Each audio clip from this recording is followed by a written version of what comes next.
Hey there, first grade. Guess what? We're starting a new chapter book today. And not only are we starting a new chapter book, it is my favorite book of all time. I have read it to every class I've ever had.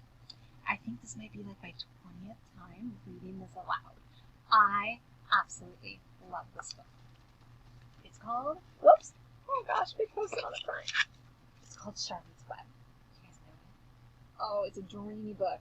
I just love it. I love the movie. I love the book. I've read this so many times. If I had had a daughter, we would have named her Charlotte. That's how much I love this book. So, let's take a listen to the very first chapter. Chapter 1, Before Breakfast. "Where's Papa going with that axe?" said Fern to her mother as they were setting the table for breakfast. "Out to the hog house," replied Mrs. Arable. "Some pigs were born last night." "I don't see why he needs an axe," continued Fern, who was only 8. "Well," said her mother, "one of the pigs is a runt. It's very small and weak, and it will never amount to anything, so your father has decided to do away with it."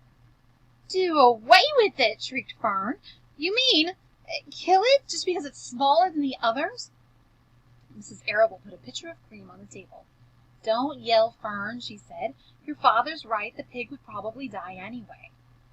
Fern pushed a chair out of the way and ran outdoors. The grass was wet and the earth smelled of springtime. Fern's sneakers were sopping by the time she caught up with her father. "Please don't kill it," she sobbed. "It's unfair." Mr. Arable stopped walking. "Fern," he said gently, "you will have to learn to control yourself." "Control myself!" yelled Fern. "This is a matter of life and death, and you talk about controlling myself!" Tears ran down her cheeks, and she took hold of the axe and tried to pull it out of her father's hand. "Fern," said Mr. Arable, "I know more about raising a litter of pigs than you do. A weakling makes trouble. Now run along." "But it's unfair!" cried Fern. "The pig couldn't help being born small, could it? If I had been very small at birth, would you have killed me?" Mr. Arable smiled. "Certainly not," he said, looking down at his daughter with love. "But this is different. A little girl is one thing. A little runty pig is another." "I see no difference," replied Fern, still hanging on to the axe. "This is the most terrible case of injustice I've ever heard of."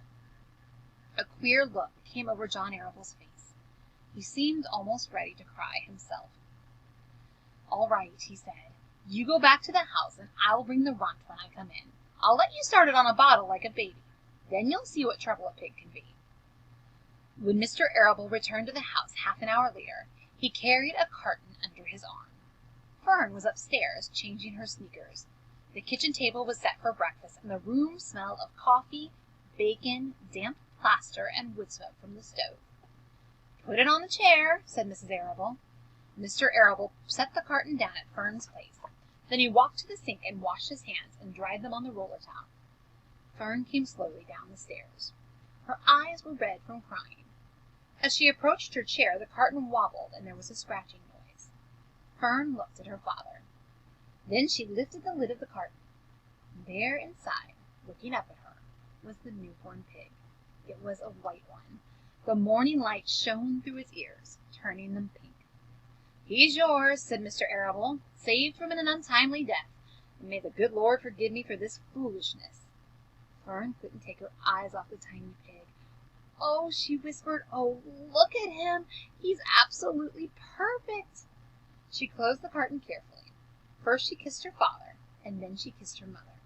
Then she opened the lid again, lifted the pig out, and held it against her cheek.